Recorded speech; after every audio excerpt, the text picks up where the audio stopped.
everyone and welcome. This is the All 12 Signs video series for the Gemini Full Moon that's happening on the 27th of November 2023. I will be reading for Libra and Virgo in this reading. My name's Chloe. I work with card divination, astrology, and I channel energies through my body. Just one of the ways that I channel, as you can see, is my hands are moving around right now. This is independent of my conscious thought, drawing in energies from different dimensions to help us heal, help us clear stuck energy and open up portals to source to get us more in alignment with our soul's frequency. It's like a form of light language. For those of you who know your time of birth, I do recommend you checking out the sign that falls in the first house. This is your rising sign where your ascendant is. All the signs will be as if they're in the first house, so the astrology will link in as closely to that. However, it doesn't invalidate you looking at any other part of your chart, perhaps your sun, your moon, your Mercury, because we're dealing with Gemini here, which is ruled by Mercury. Just look to where those signs fall in your chart. Look to the themes of the house that they're in and apply those themes to the messages that come through. It's as if all of that energy of your natal chart has now moved to the first house. Right, I'm going to keep this short and sweet, and I'm going to kickstart with Libra. Libra rising. How you doing, Libra? For those of you tapping into the Libra energy, it doesn't fall in your first house. Look to the house that it does fall in. Look to the themes of that house and apply those themes to the messages that come through. Take what resonates, leave what doesn't. It's as if that Libra energy, with all the connotations of your natal chart, celestial bodies, astrological points, themes, have now all moved to the first house. Well, regardless of whether Libra is your rising sign or not, this full moon in Gemini is in a fellow air sign. So this means it's trining that Libra energy. A trine is an aspect of Jupiter. Jupiter is a benefic. It's a soft, easy, free-flowing energy. Wants to provide expansion, wisdom, elevation, a sense of cohesion. And with that wisdom and the deep knowing that comes from it, that's when we get to be expansive and be more jovial and bring in opportunities and luck and abundance, right? So this is you're both yang energy, you're both this air energy, but you're different modalities. So this is where like the wisdom and the elevation comes in. Libra, you are cardinal, you like to instigate things. There's an element of leadership quality to you. Gemini is mutable, it's very adaptable, it's good at changing, it's not being fixed in anything. It's very playful energy. And so, right, so that's the sort of general energy that it's a very harmonious moon showing up for wherever Libra falls in your chart. Now, I'm pulling cards for 3 different piles. The first pile is for the lead up to this full moon. So this is taking us from that new moon in Gemini that we had in Gemini season to just before this full moon. What journey have you been on? What have you been working through? And where are you at now? And then the second pile is the download energy of the moon itself. So I like to see lunations as portals where we get downloads, right? Whether it's a new or a full moon, because this is when the sun and the moon are making a hard aspect to one another. And so with this full moon, even though it might be a completion of a certain cycle, we're getting a download come in that then activates and unfolds to the new moon in Gemini next year. So I work with the sort of the cycles from the new to full moon to new moon, in terms of that, the same sign. So more longer term cycles. Yes, we're also getting a little bit of a completion energy from the new moon in Scorpio that happened a couple of weeks ago as well. But the bigger picture is more in that Gemini area of your life. So it's the kind of like the download that comes from the way all the planets are talking to each other at the exact time of the full moon. So what download, what upgrade is coming in to your vessel that will then unfold. If you want a bit of a deeper understanding about the astrology, i.e. that blueprint of that full moon, I've done a collective reading. I love the collective readings. I get to be a bit more esoteric. I get to go into depth about things.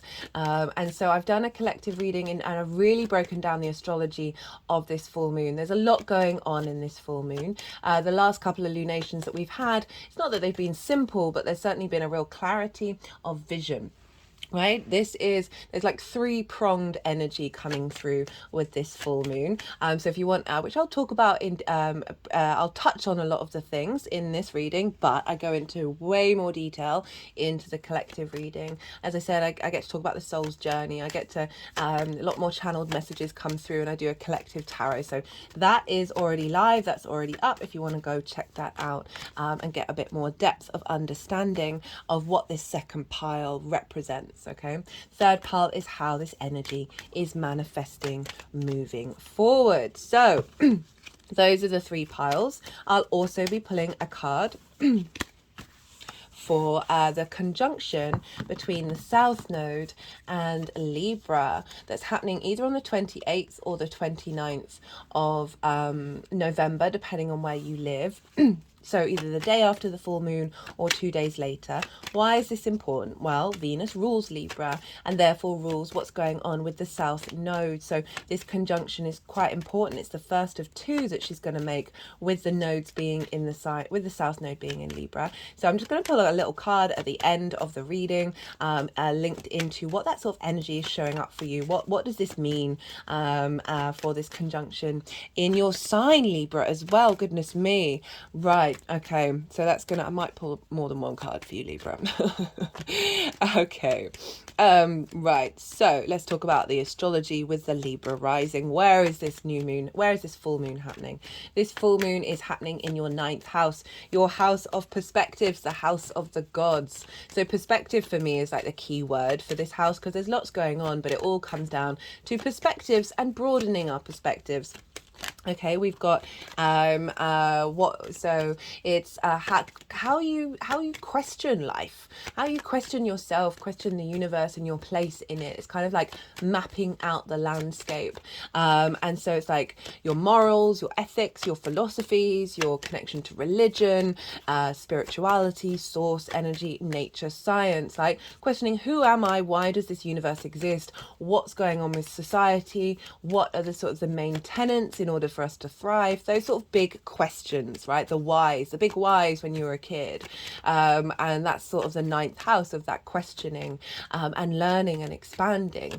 It's also linked into teaching and learning, right? Mastering of something. So it's not about instigating a new learning process, whether that's building something or reading something or whatever it is. It's about that mastery of a process that you may have been doing for a long period of time.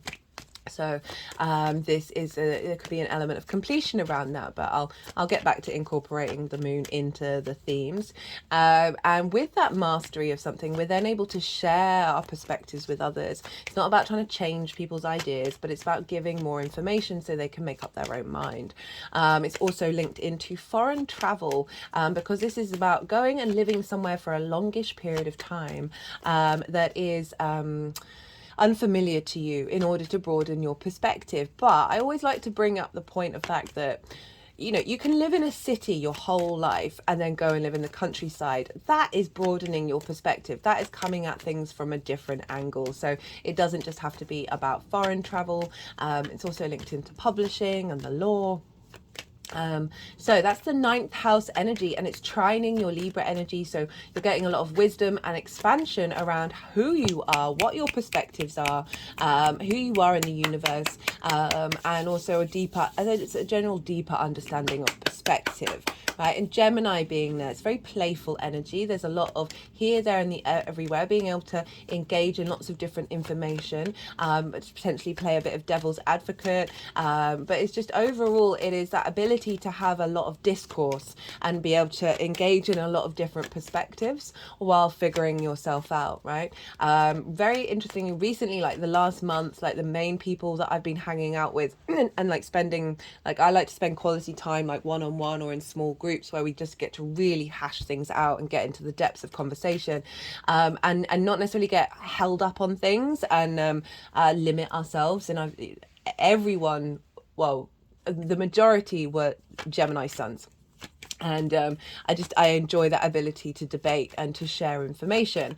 So having this in the ninth house is like an element of playfulness of how you see yourself in the world, right? And being able to take in lots of different perspectives as well. Lots of I'm just thinking about a Libra rising person that I know, really benefited from going to different spaces and engaging in different cultures, different perspectives, and like really learning from it and being able to hold space from it, and not like being like, no, that's got nothing to do with me. Like really being able to find yourself in everything.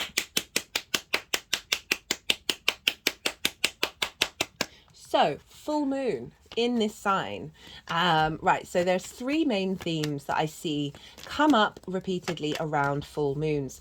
Sometimes none of these themes show up, sometimes just one, sometimes two, maybe all three. And the first one is trigger time. So why do police stations, schools, hospitals and the collective get a bit rowdy and start howling at the moon around the full moon, right? Why does everything get a little bit more chaotic, a little bit disruptive, very high octane energy? Well, the moon is at its peak. Our unconscious mind sorry, I'll just move this down. You can see more. Our unconscious mind, how many times do I want to say that?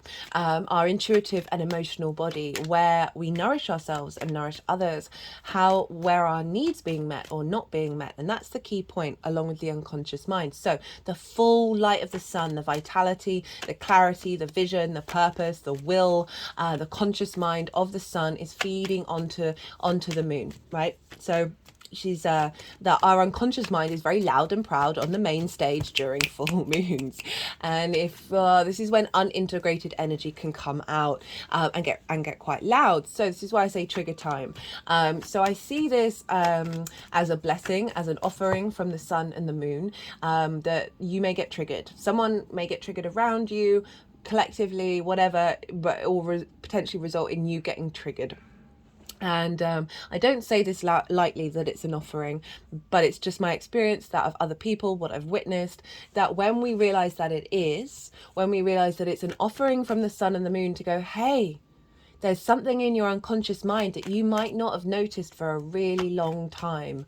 And we want to bring this to the surface. We want to shine a light on it in order for you to go, oh, okay, what's going on here? For you to sit with it and unravel it and make friends with it and integrate. And then you are creating more energy in your energetic field that isn't limited, right? The box card, I forgot to mention, there's I'm going to be doing an oracle card reading. I always pull these cards before I do the collective reading, but I've started to really enjoy doing a separate video for them after the event, usually bringing in sort of world themes that may have cropped up as well. And this card was very prominent, and this is the box. This is all the limitations, the constructs of what we think are us, completely confining us and like really keeping us very rigidly stuck in places. That so often our limiting beliefs and our trauma responses are that when we bear witness to them, when we sit with them and we realize, well, actually maybe we're a different person, we understand where that came from, and you can release it and work through it. So it's often like a really helpful hint from the sun and the moon going, hey, look at that. Why don't you work with that for the next 6 months? It doesn't have to be 6 months, but till the new moon in Gemini. Why don't you maybe work on that a little bit and integrate it, right? And then freeing up more space, and you're getting rid of the blocks, energetic blocks and limitations in your energetic field. So even though it might be difficult, it's still a very useful part of the journey that we're all on, which is to kind of step up to our own nonsense, right? And I say that lightly, but also with a deep depth of knowledge of the pain of the human condition, right? I've certainly suffered with that for most of my life, but you gotta laugh. Come on, you gotta laugh, even in the misery. So the second pile is so not the second pile, sorry, the second theme. So there's 3 piles, 3 themes. The second theme, 3's magic number, guys. The second theme is a situation that is kind of very similar to a situation that may have caused trauma or caused a limiting belief, which you would normally have reacted to in quite a heavy way, understandably. Often I find the universe will come along and will provide these situations when you're ready. It's usually when you've already been doing the work and sort of trying to integrate something. But so often we do that from a very mental space, right? And that is not like we need a holistic understanding of like the eco structure that is the human being in this crazy roller coaster of a universe. And so the universe will come along and will provide a situation that you're then able to, most importantly, physically walk through. Like your physical body really needs to release that energy. And then for you to be like, this isn't, I'm fine. I'm okay. I don't appear to be having that same response mechanism that I've had in the past, or not gone to the worst case scenario. The worst case scenario hasn't happened, which then releases some of that energy, right? It happened to me very strongly at the Pisces full moon, where a situation showed up that had previously caused me trauma, and quite an intense trauma, and I had a sense that it was coming, right? I knew something was coming, and a similar situation showed up. I was able to be very calm. I was at peace. I could also call the bullshit on what was going on, but I was able to like be the observer and realize this has actually got nothing to do with me. And you know, from my own narrative of being like, okay, the universe is helping me navigate this, and it helped really clear out a lot of energy while also highlighting some nuances that I actually needed to still work on. So it was both a 1 and a 2 combined. And then the third is it's not all doom and gloom, guys, sorry. It is celebration time, this vitality, the animation of the brightness of the moon, the vibrancy of that energy, and the sort of a completion of a certain cycle, a celebration. Maybe your needs are really met around this full moon, whether you're nourished, whether your intuition is really heightened, just this full vibrancy, especially in the sign of Gemini. It is a very playful energy. There's like 3 energies going on with this moon. There's the playfulness of Gemini, the curiosity of Gemini, which is a firm favorite for me. Oh, lots of cups. Very interesting. Wait, 1, 2, 3, 4. Whoa. Okay, Libra. I like this. So what was I saying? Yeah, very playful, curious energy of Gemini, but there's a deeper knowing and a faith coming in with the Sagittarius energy, a real expansion of a confidence that's coming in with the Jupiterian impact, as well as we've got this we've got some galactic energy showing up, as well as very serious, responsible energy of Saturn. So this moon, very extrovert, very yang energy. Gemini, very playful, one of the fastest moving sign in the zodiac. So there is a need for stimulation, for activation, and being able to collect lots of different information and activate it that we may not have really worked with before. But there is a seriousness, there is and in a really good way. I'm really enjoying this energy of this moon, but it's an interesting tapestry. Okay, so let's talk a bit about astrology. So let's bring in the fact that the sun is opposite this, obviously, duh. And it's in your 3rd house of communication. This is your day-to-day, this is your local community, this is the house of the goddess, right? So the big picture perspectives and what sort of ethics you have, or morality, or whatever that is now drawn into the 3rd house, where you bring meaning into your day-to-day. So that's what the goddess calls you to do, is then embody those higher perspectives, right? In your day-to-day, to your local community. As I said, this is about short distance trips as well. So but it's more like that like the lens in which you communicate through, and Sagittarius is very much that sort of preacher vibe. It just makes me think about the Libra rising, that is very good at standing up for people with a sense of ease, right? With a sense of like the clarity and the warmth and the sort of that Jupiterian Sagittarius energy, that generous energy, is able to be transmuted. That it's almost impossible like to fight against what she's saying, because there's a clarity with that Libra bringing balance, but also it's coming from this desire to bring light into the world, right? Following Scorpio, where you see where somebody's light may be dimmed, of the desire to bring that out into the world. So The sun is moving through the sign of Sagittarius, and it's opposite this. And often where the sun is can highlight that which you've worked through, that which you're letting go of. So it may be, as I said, the triggers around who you are in the world, perhaps feeling quite small and not being able to find your place, or triggers around learning, and this may come up with the sun in the third house of really perhaps in your day-to-day, people in your day-to-day are letting you know the value that you have to offer to the world, right? And also, let's think about that ninth third house is. It definitely feels it could be like a completion of a learning process as well.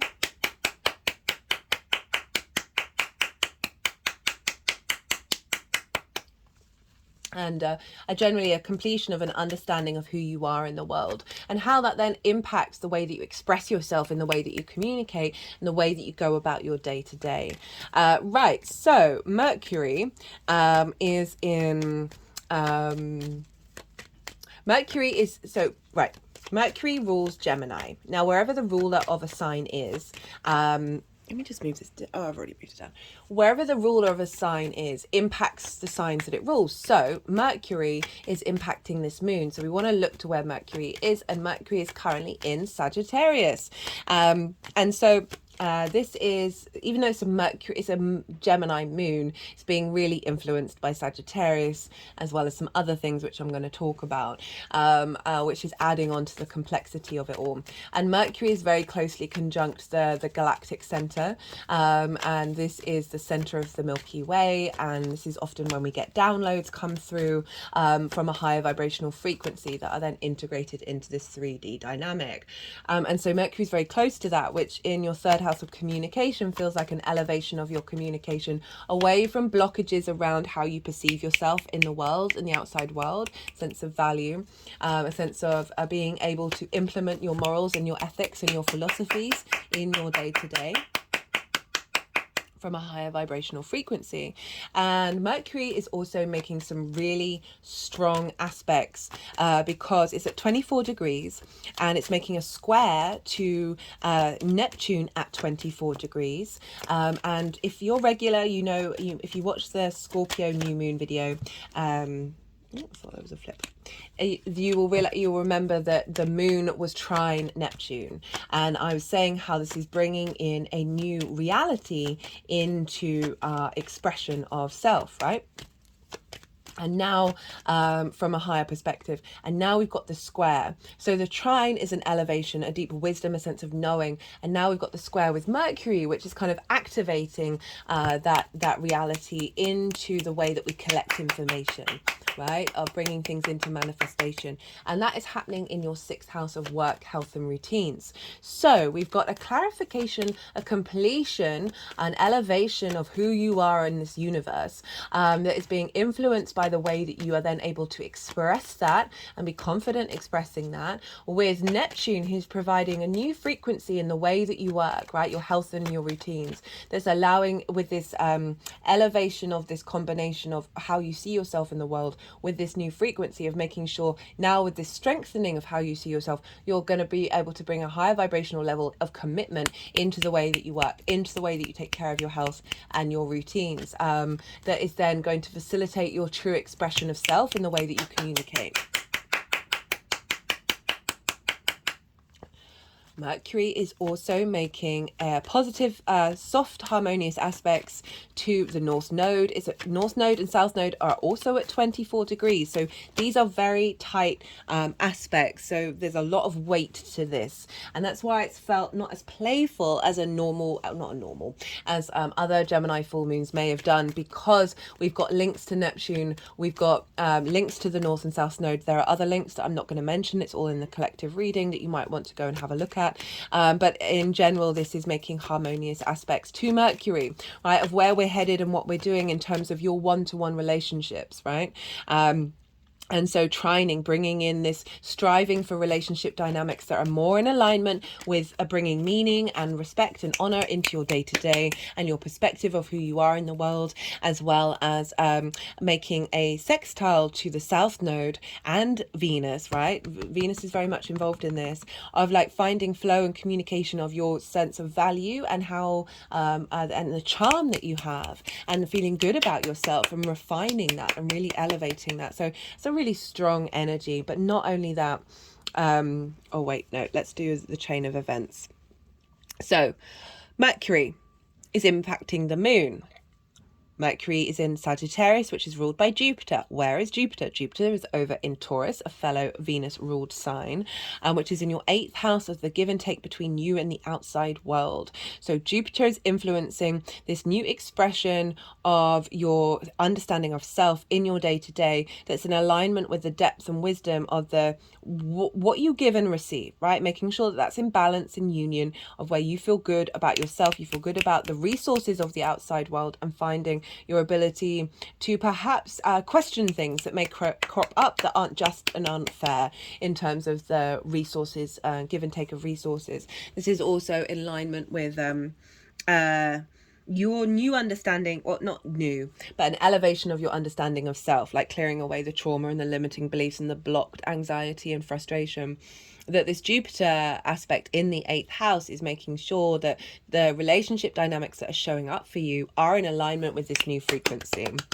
And so we want to look to where Venus is, because Venus is ruling Taurus. And where is Venus? Well, she's in your sign, Libra.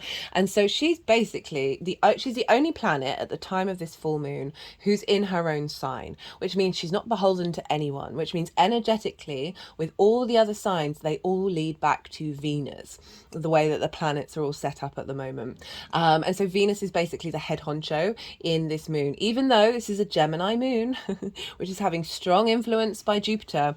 Venus is playing a part in this, and this is in your house, the house of self. How do you embody yourself? So all of this alignment of how do you think about yourself in the world, how do you think about the world in general, the universe, morality, etc., is then feeding back into your embodiment of self, right? Love, love, love, love, love, love, love, love, love. So super powerful. We also have a very powerful, I just cut the deck and got justice. You can't make that up. Right, so we've also got a square to Saturn. So not only is Mercury squaring Neptune in Pisces, we've got the Sun and Mars and Ceres all conjunct one another, squaring Saturn. The moon is squaring Saturn. So this is a big activation of maturity, responsibility, integrity, and legacy that's coming through with this moon, with this download that's coming in, that will then unfold moving forwards. Right, so I really recommend checking out where your Sun and your moon are in your natal chart. Look to the themes of the houses that they're in, and those themes often will come up during lunations for you. So I'll just add a little bit of personal understanding to this general reading. They've put the deck down, which means, I mean, you've got a fair amount of cards here, Libra, can't lie, but it is what it is. We've got we've just had the Yang Day action side of the reading. This is very fire and air, Yang energy, this moon. The last one was very yin, and now we've had the Yang Day action side of the reading, the stimulation, the go, the extrovert, and now we're going to have a little bit of yin, night, rest and digest side of the reading, because I'm going to go quiet. I'm going to soften my mind. The energies are going to move through me. They're going to move the cards around, do some energy work, and they'll bring them back round to the 3 piles. And then I'll bring the tarot into the astrology. I call you to soften your mind as well. You've just had loads of information. Let it all settle into your unconscious mind, and then see what intuitive hits come up for you.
Okay, Libra.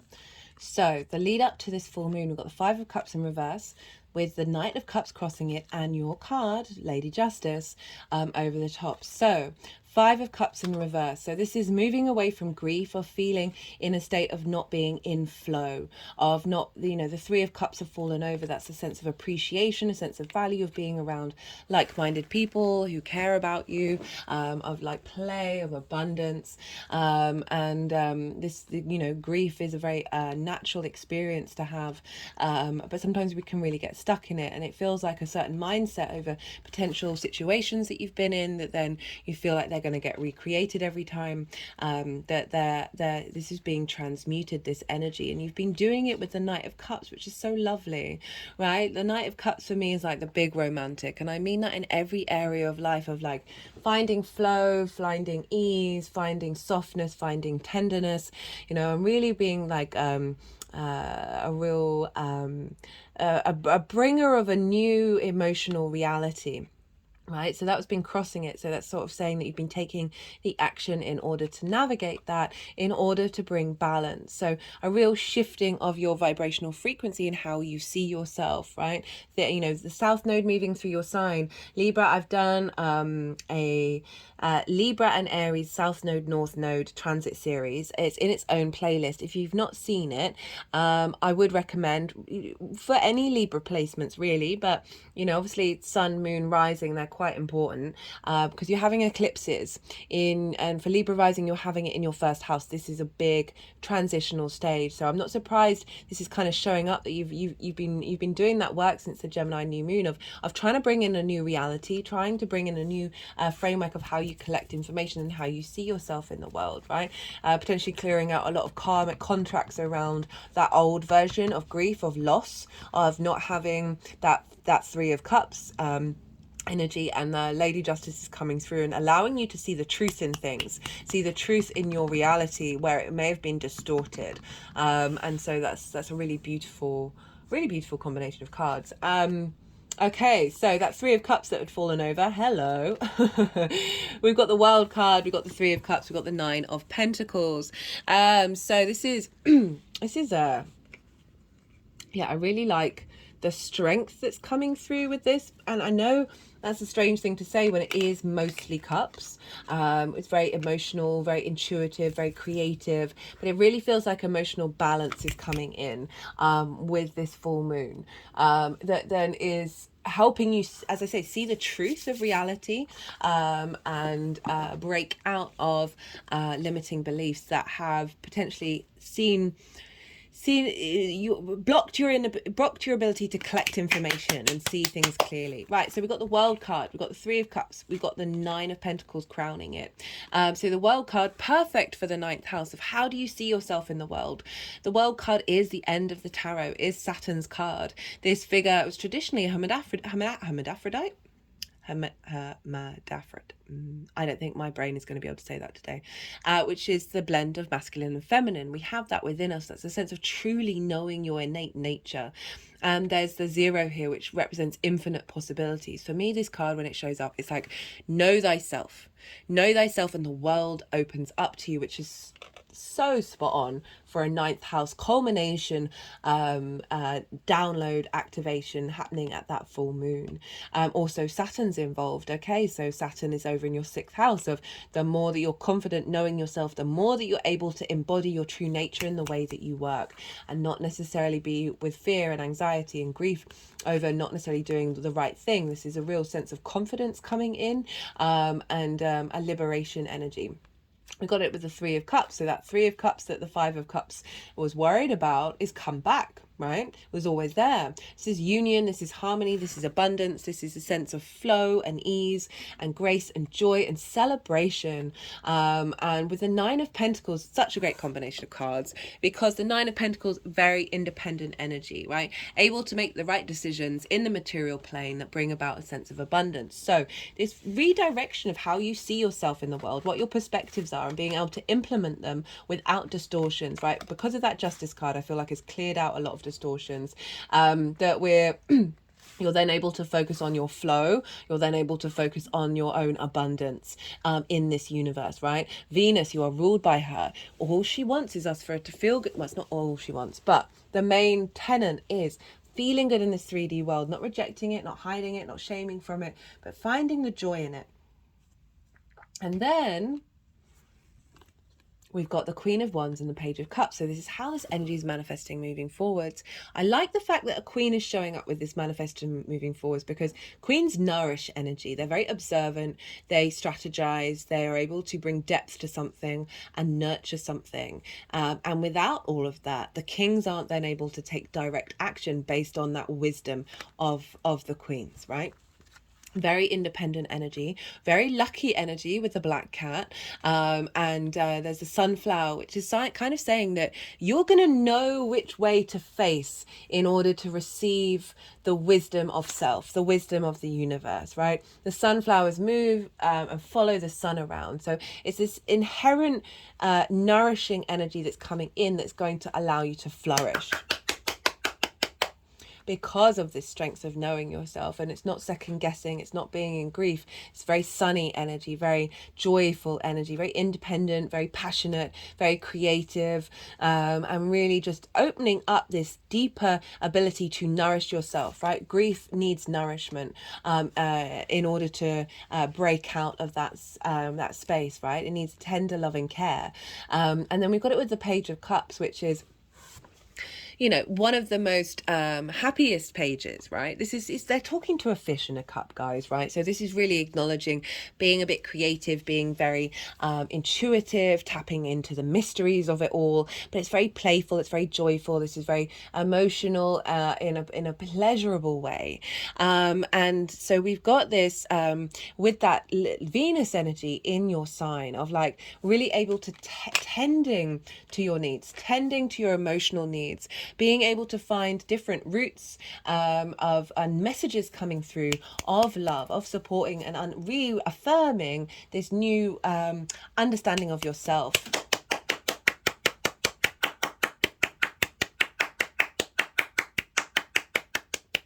Now, two other cards wanted to come out and they hid them under the phone. So I'm assuming this is the Venus conjunct the South Node energy, and we've got the Sun and the Seven of Swords. So this is the vitality of you, right? This is the joy that's coming in. We see the sunflowers that the Queen of Wands have in the Sun card. This is vitality, this is joy, this is rebirth, this is willpower. But the child here is at ease, is at peace with themselves, is finding new pleasure in life, right? And it's with the Seven of Swords. I love the Seven of Swords. It gets a bit of a bad rep, but if you look at the color of it, when cards are colored in yellow, this is the color of the sun. This is bringing abundance in. If you notice with the Seven of Swords, this figure is stealing the resources, the swords, from the other side in order to stop the war. Count how many swords we've got here. 1, 2, 3, 4, 5. The Five of Swords is pure conflict energy, pure bully in the room. It's for me, of all the cards in the tarot, that's the one where I'm like, oh, I'll take the death card any day over that. But this figure is stealing away conflict, right? It's about thinking differently. Oh, my head's rolling back and forth. It's about thinking differently about yourself, right? That South Node transit is going to be so transformative for you, Libra risings.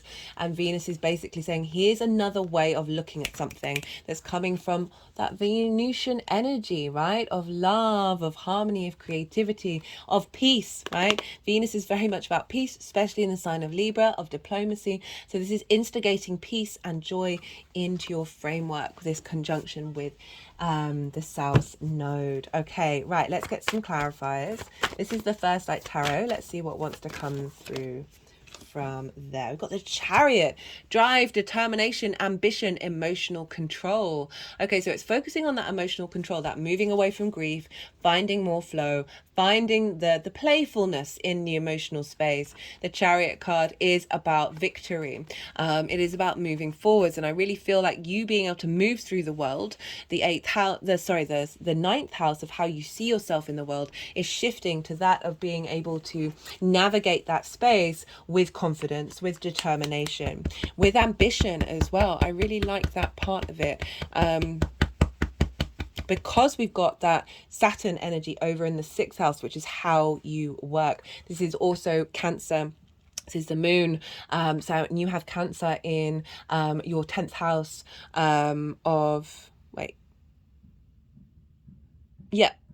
You have Cancer in your 10th house of your life purpose, your career. Okay. For those of you regulars, Libra risings, you know, I've been on you, making sure your relationship dynamics are in alignment with where you're headed and what you're doing. And if they're not, they're going to fall by the wayside.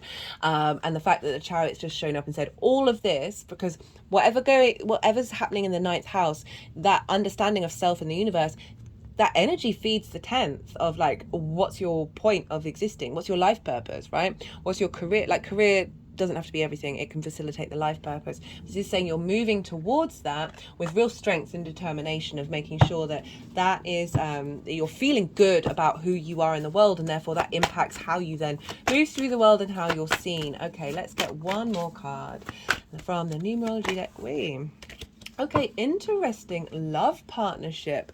Right, so regulars will know that I don't always bring up, like, I try and it's not that I avoid love is in everything, but sort of romantic love, just because that's not where everyone's at, and it's not necessarily the thing that you need to be focused on at the time. So when these cards come up, what I'm really getting, all these cups and this stuff around what's going on, because this is all tying back to Venus, and Venus is in your house of self, that this is a new love partnership with self, right? This with that 9th house of understanding who you are in the world, that you're in partnership with yourself rather than fighting that grief, rather than feeling separate from things and feeling isolated, and in that sense of vulnerability, that there's a new energy coming in where you are in union with self, that you are then able to then that can express out in romantic relationships as well. But I'm really getting very strongly, because Venus moving through the 1st is all about realizing the love of self, and that's all trining what's going on with this Gemini moon.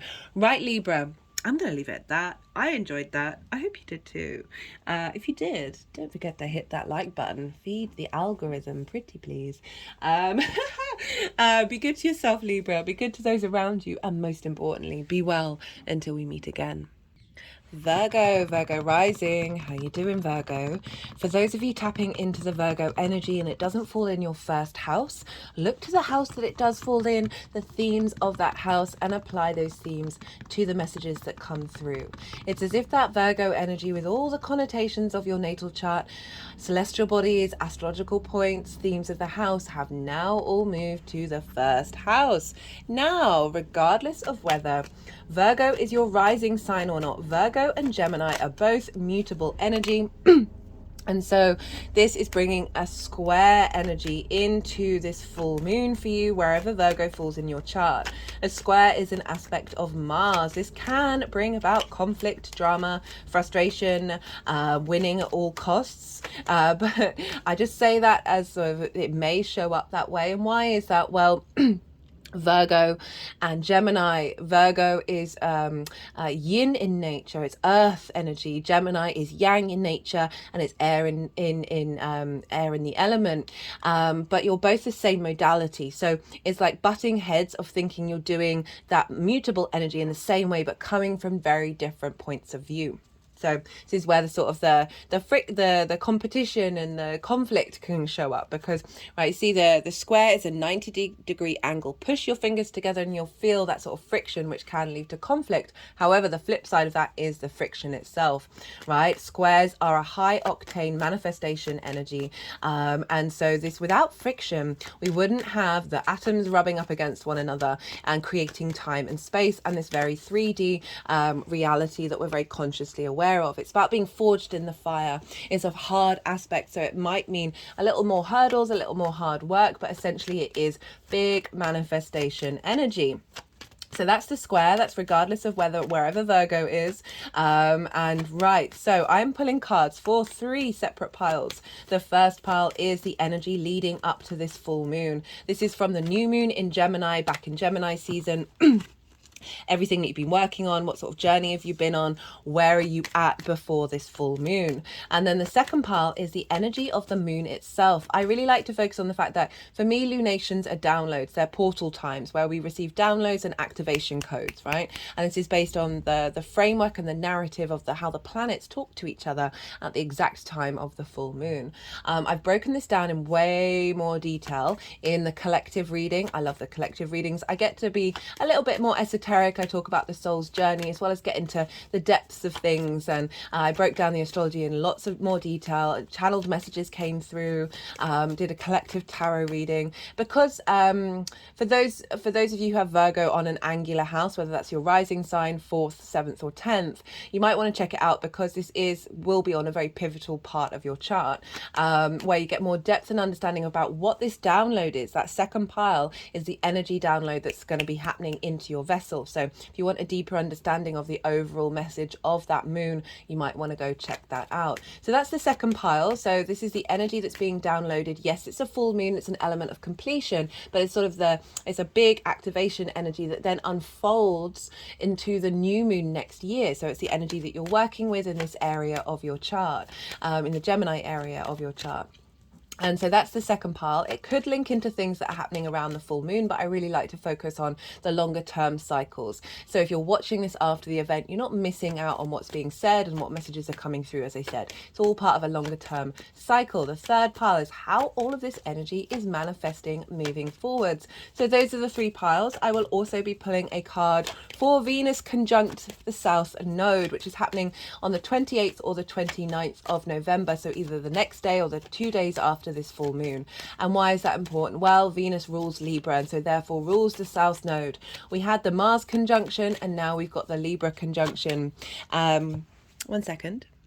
Sorry about that, just had to pause for a second. What was I saying? Oh goodness me, my brain just dumps information so quickly.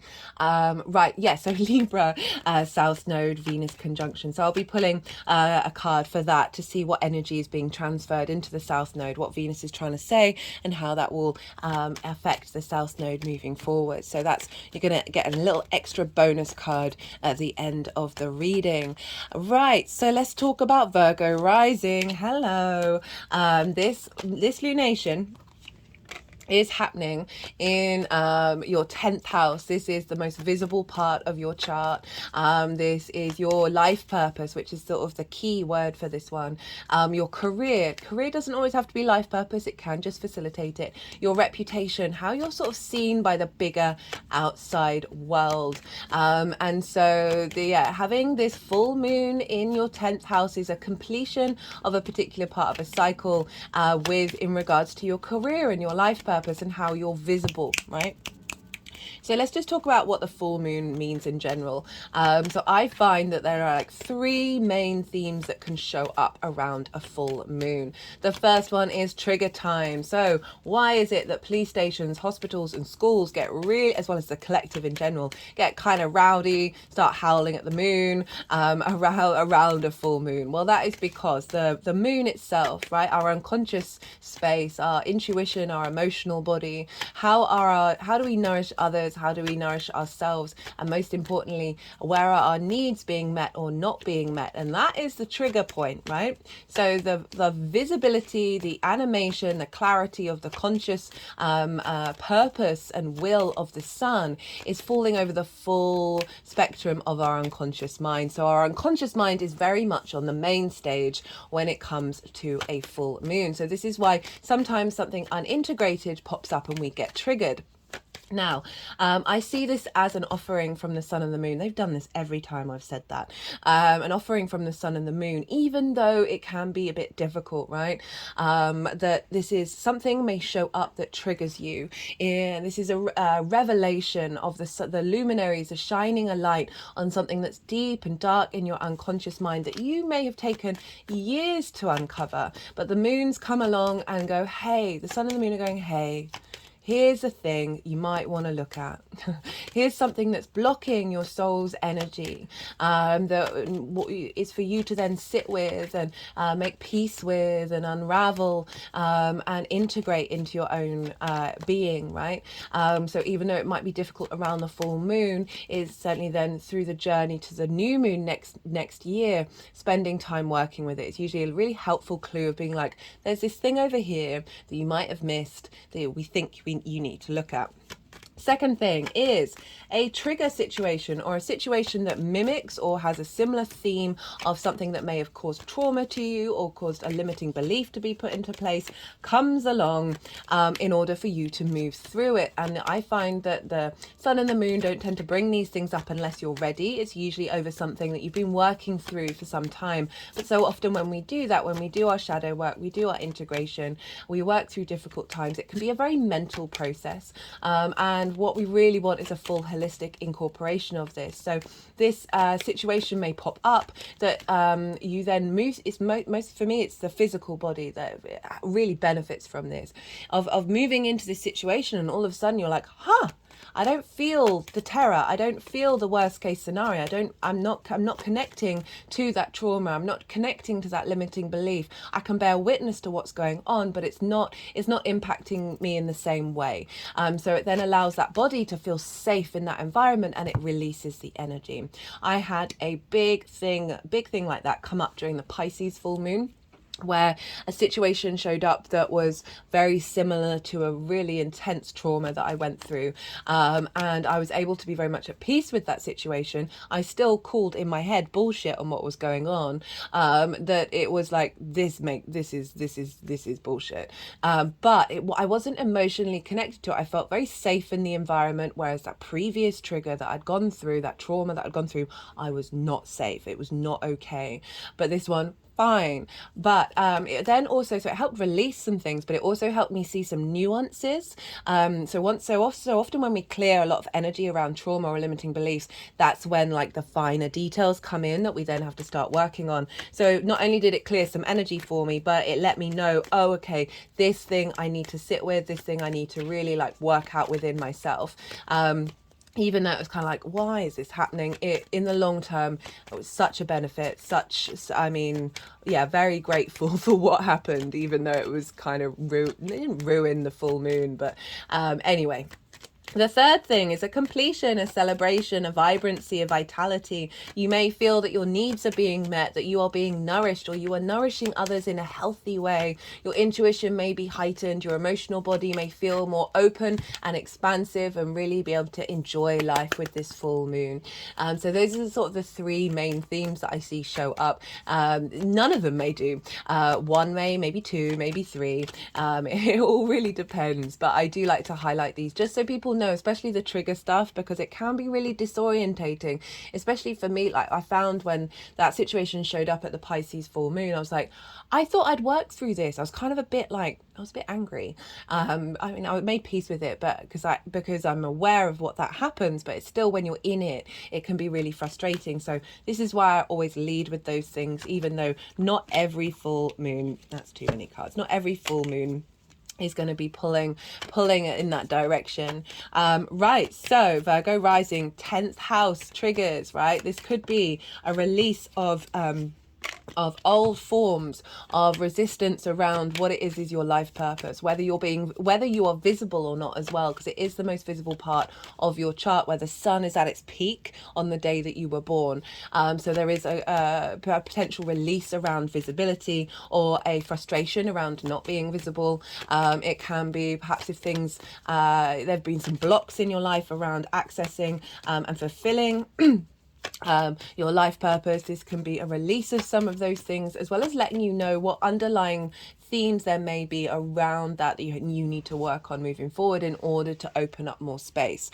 And so also a celebration of what it is that you've been doing, and a feeling good about where you're headed with your life purpose, feeling good, feeling seen as well, being nourished in that visibility.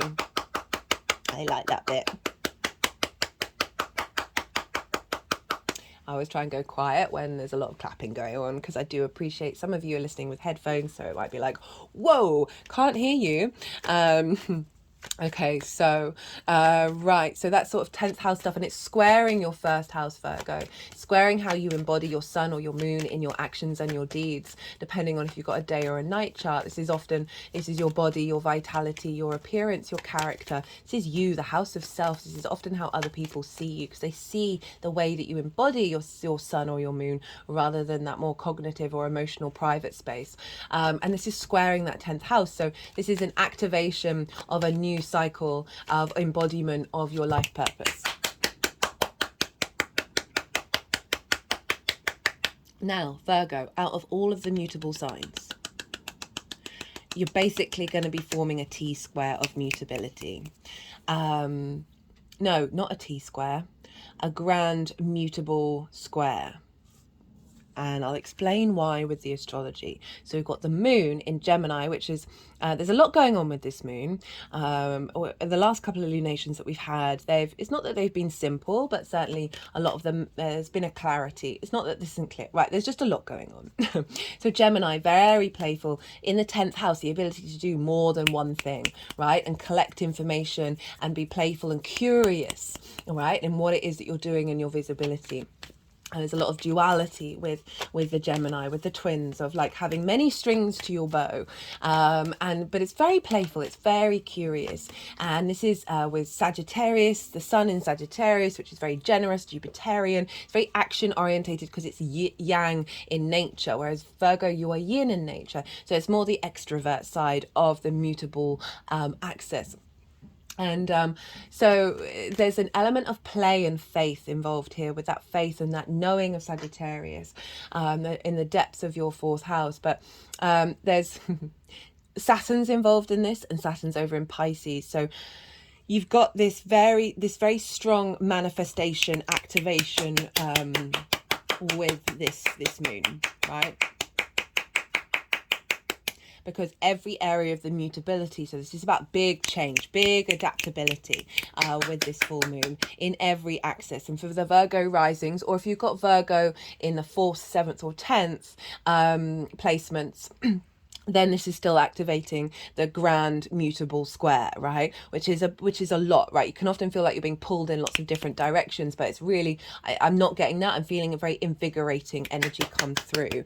Right, let me carry on with the astrology, and I'll come back round to that grand square. So Mars on Mars on Mars on Mars, big manifestation energy. Could be conflicting because you're being pulled in different directions. Bear witness to that. But I feel like the overall general download that you'll be getting will be very transformative.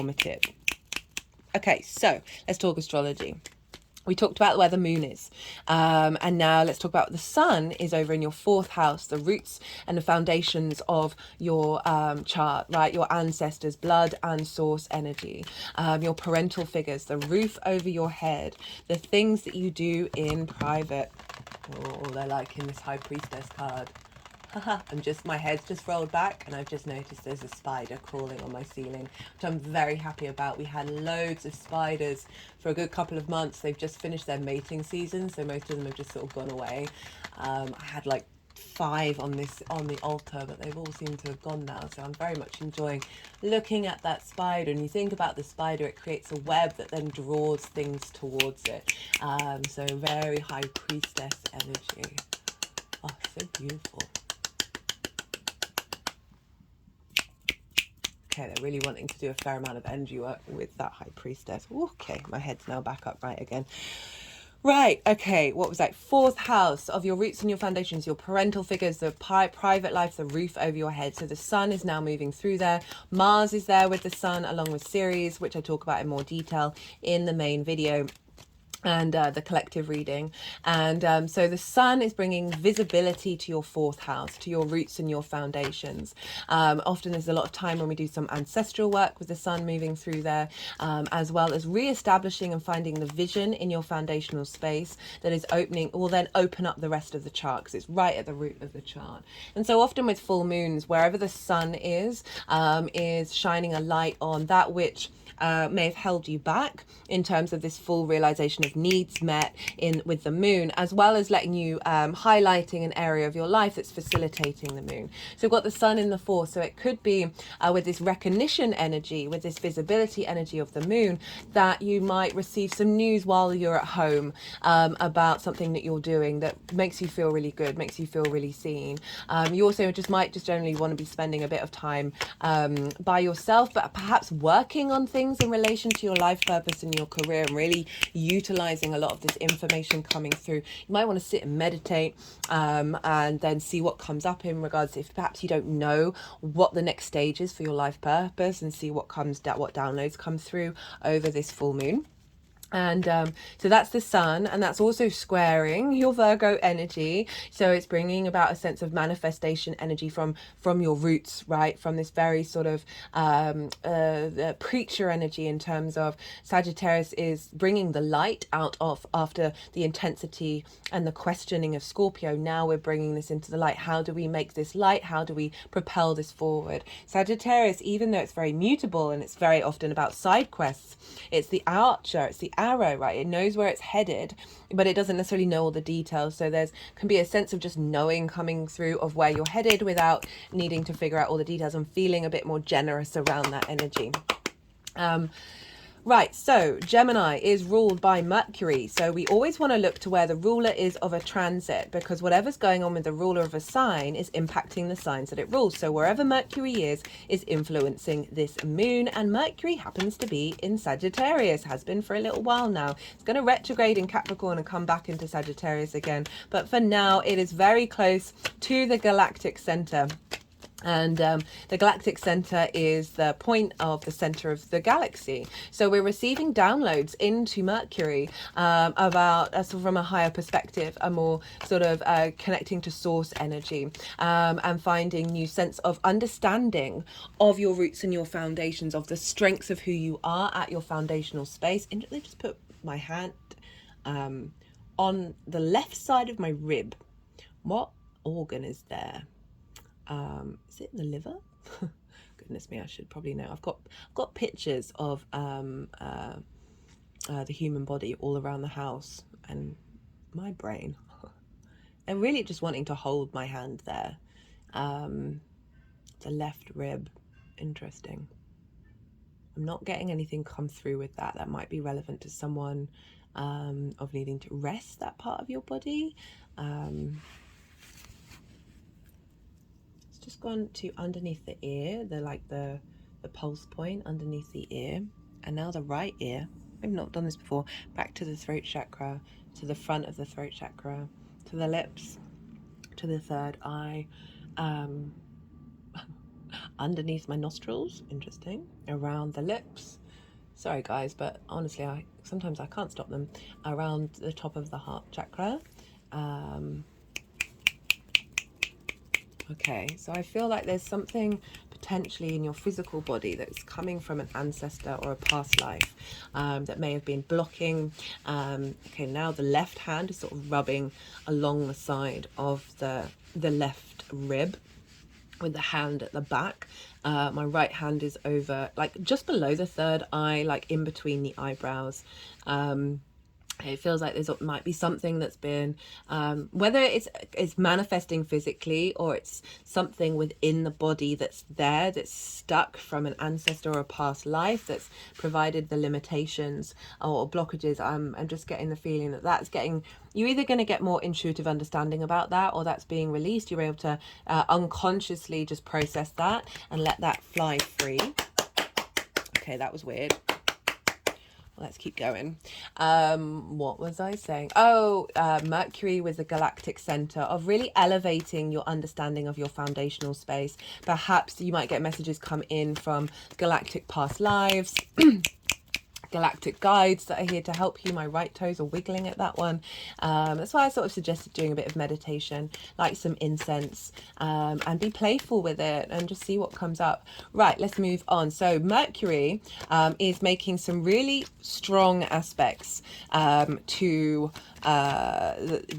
firstly to Neptune. So Mercury's at 24 degrees, Neptune's at 24 degrees of Pisces. So it's an exact square that's between your roots and your foundations and the 7th house. The 7th house is one-to-one relationships, business partners, one-to-one clients, intimate friends, intimate romantic long-term committed relationships, as well as for me, your intimate relationship with source energy. So we've got Neptune there. For those of you regulars who watch the Scorpio new moon series, the new moon was trine Neptune, right? So bringing an elevation of wisdom, of source reality, right? So connecting to pure source energy and bringing in a new reality into that new moon through wisdom and a sense of expansion and elevation, a deeper knowing about that activation.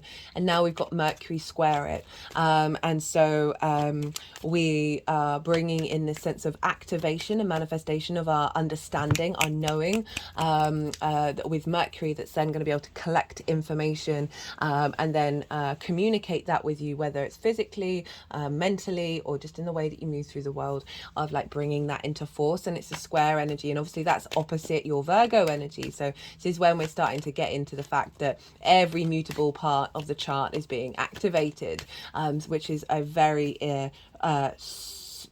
intense, bringing square for stability and a real strength of foundations into your chart.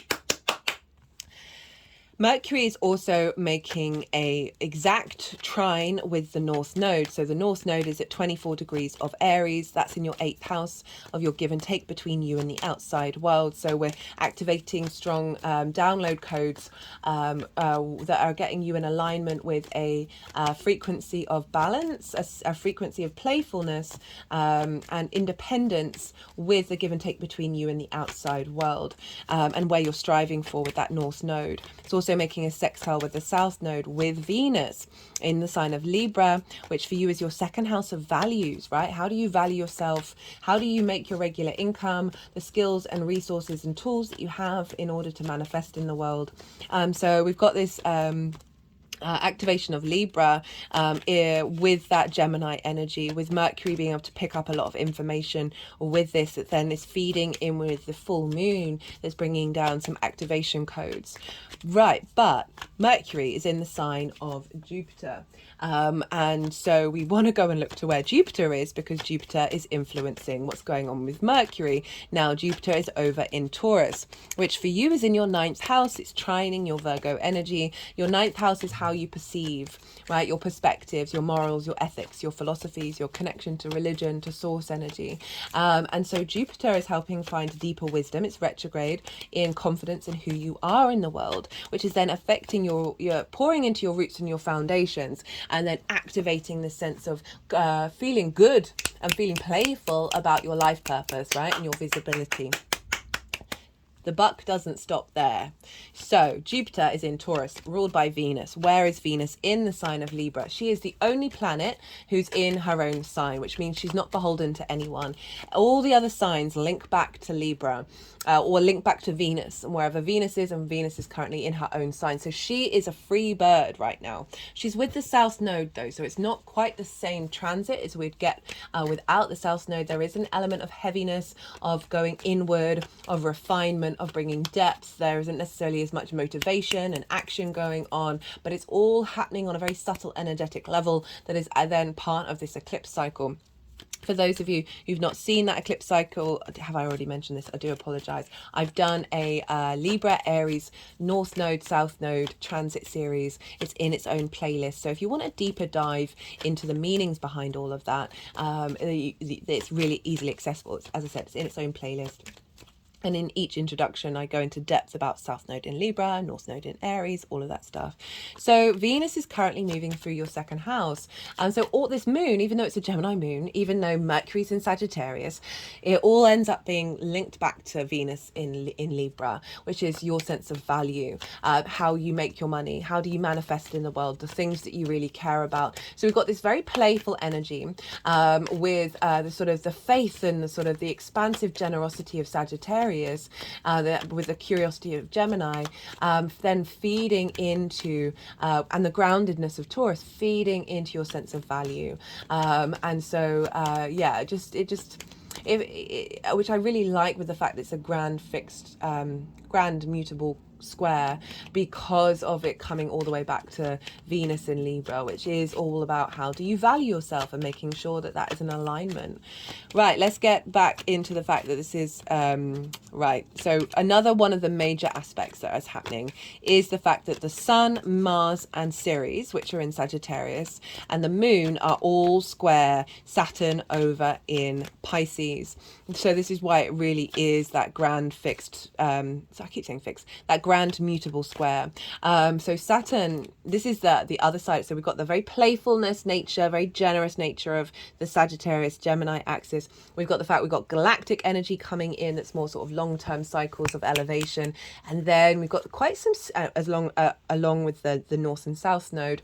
And then we've got Saturn involved, which is very serious, right? There's a sense of responsibility, of duty, and there can, with that duty in the seventh house of really understanding your own authority when it comes to those relationship dynamics, finding your own integrity and therefore your own legacy in how you exhibit yourself. So if this could be linked, it could be linked into your career in regards of like people that you work with on a one-to-one basis, and really finding a deeper sense of integrity and how you shared that. It also can be those relationship dynamics that may not be serving you, and serving this new activation code, and you just finding the confidence and the ability to be like, I'm going to walk my path when it comes to these things, and whatever shows up is going to be more in alignment with that frequency. So there's a real sense of legacy being activated. Perhaps this full moon could mean that you end up meeting someone to collaborate with as well.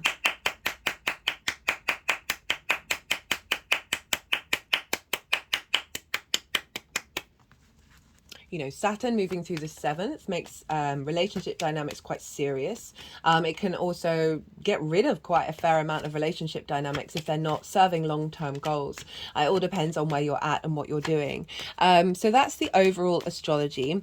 As I said, you might be feeling like you're being pulled from yourself, from your home, from other people to your career, and not knowing, like feeling very frenetic. I just call you to know that that's what's going on, and like really try and get in the center of it all there. The center of the circle is spirit, right? It's source energy, and really tap into that. So I feel like meditation can help quieten down a lot of this energy. Or you might just find yourself like really being out and proud and out in the big wide world, and really being celebrated of your integrity from people on a one-to-one basis. That's all being pulled back into your sense of value. That's really harnessing a new activation of value. So that's the overall. There's a lot more going on, as I said, which I talk about in more detail. So you might want to check that out, especially Virgo risings. And as I said, if you've got Virgo in either the 1st, 4th, 7th or 10th, this is going to be highlighting like a big shift, right, for you. So, right, that's everything. Do check out where your sun and your moon are in your natal chart. This can often, and the themes of the houses that they're in, this can often bring up those themes in whenever you have a lunation. So that will make it a little bit more personal. Hello, Virgo. A little bit more personal to this reading beyond the general reading. Right, I'm going to go quiet. We just had the Yang Day action side of the reading, a very extrovert, very go, very stimulated, and now we're going to have a little bit of Yin night rest and digest. I'm going to go quiet. I'm going to soften my mind, let the energies move through me. They're going to do some energy work, move the cards around, and then put them into the 3 piles, and then I'll come back and bring in the tarot. I call you to soften your mind as well. You just had loads of information. Let that all settle, and then see what intuitive hits come up as you do so. Well, 4 major arcana. That's quite something.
Okay, Virgo.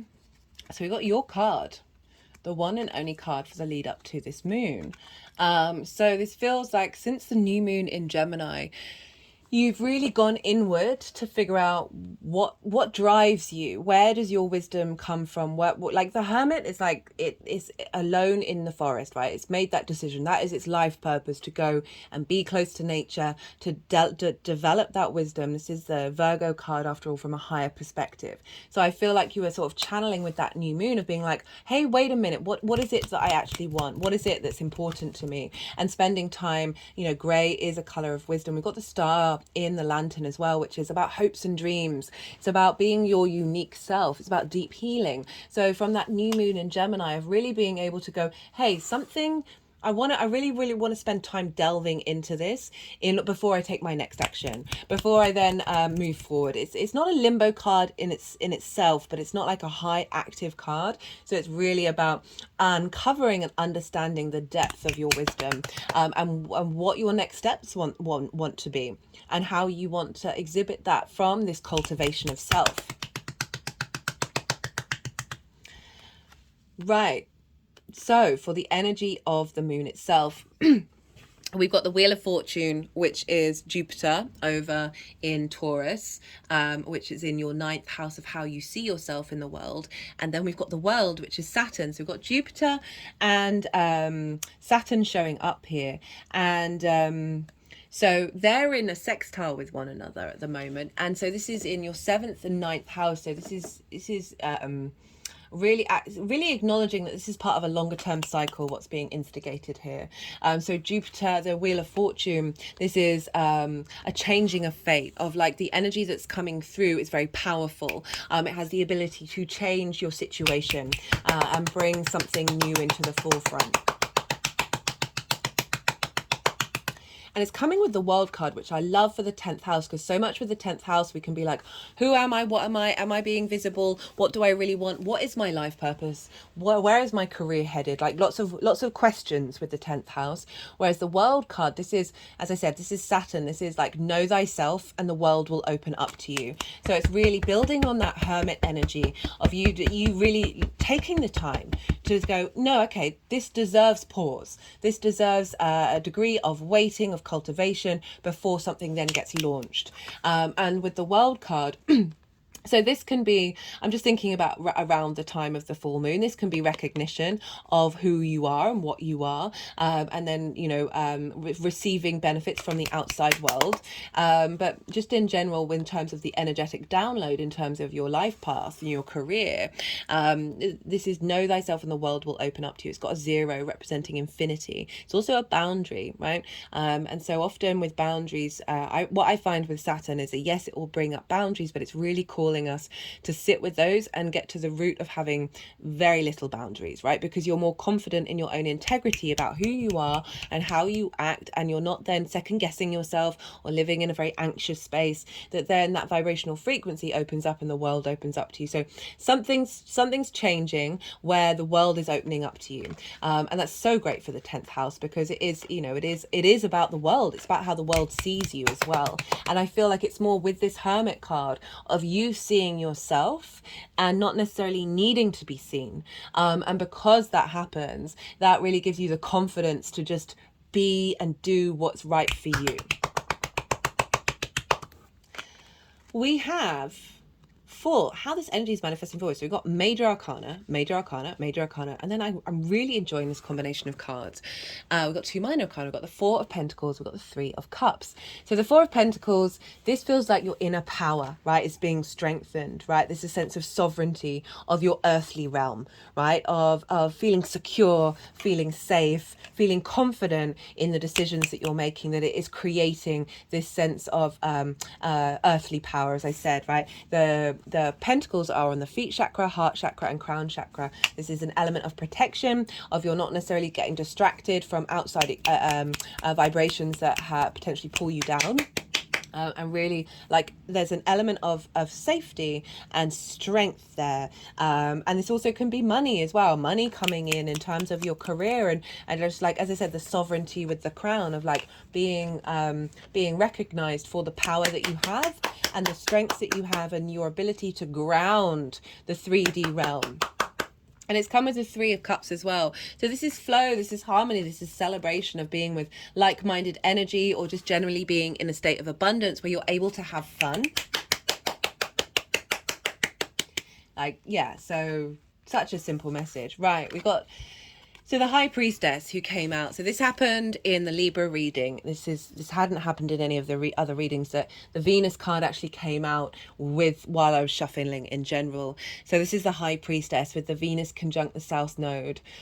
I'm really enjoying this energy that I'm getting from this. This is so the South Node moving through the second is you can often release a lot of things. You can release actual things, value systems around distorted understandings of how you value yourself, a release of tools that aren't necessarily serving you, or old manifestation energy that isn't serving you, and it's then refining and then bringing things towards you, right, and cultivating and bringing depth to that which is left behind.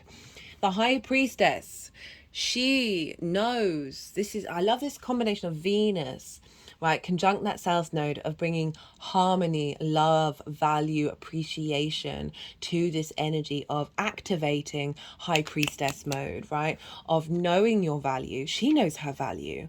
People come to her, right? It's not about going out and seeking things, but it's also the great wisdom and depth. I feel like with the High Priestess, it's like your higher self in actualization, right? Your higher self draws towards you situations that are part of your soul's growth. This is a sort of accentuation of that, of like and it's the moon as well, so your needs being met, you're being nourished, and you knowing that is all coming towards you. Whoo, love that, really love that. It's quite a powerful spread. And I like the sort of the minor arcana with this big change of saying like your day-to-day is changing, like your day-to-day frequency is changing, not like necessarily just these big things, but it's having an impact on your day-to-day and your framework. Right, let's get some clarifiers. Let's see what wants to come out from the First Light Tarot. Whoa. Okay, we've got the Wheel of Fortune. Okay, double card. Spinning, fate, change, fortune. And we've got power, understanding reality. Whoo, okay, so really clearing away distortions, getting you in alignment with your true essence, your true nature, your true source energy.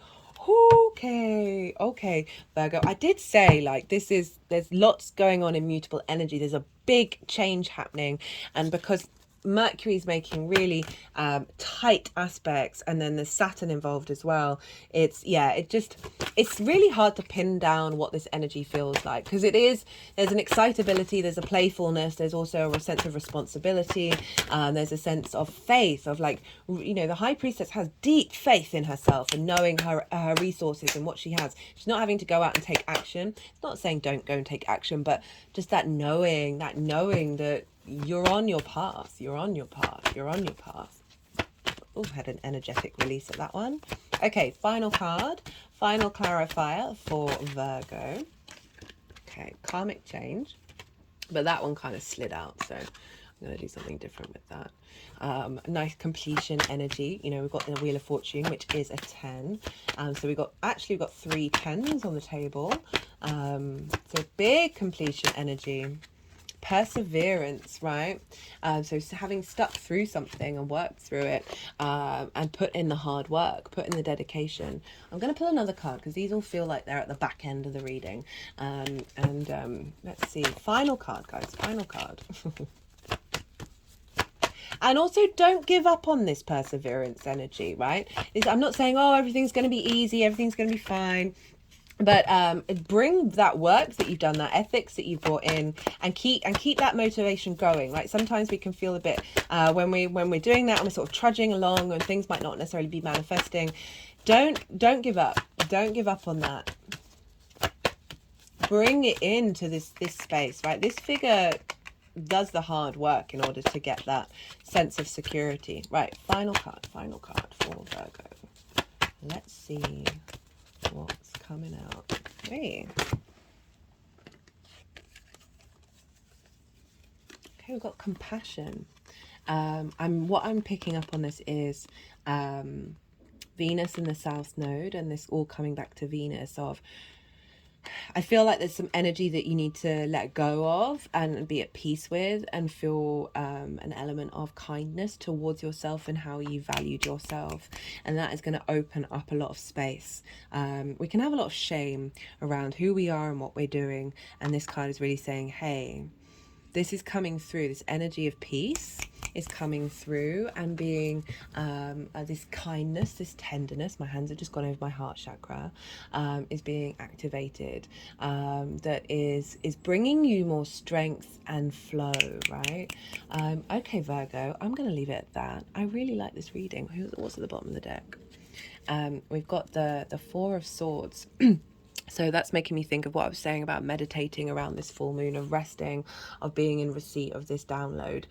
You may not want to. It's just an element of just knowing that you are held, and you're moving through a stage of potential heartbreak, the Three of Swords, and finding your own truth come up. Right, okay, Virgo, I'm going to leave it at that. Don't forget to hit that like button if you enjoyed this reading. Be good to yourself, Virgo. Be good to those around you. And most importantly, be well until we meet again.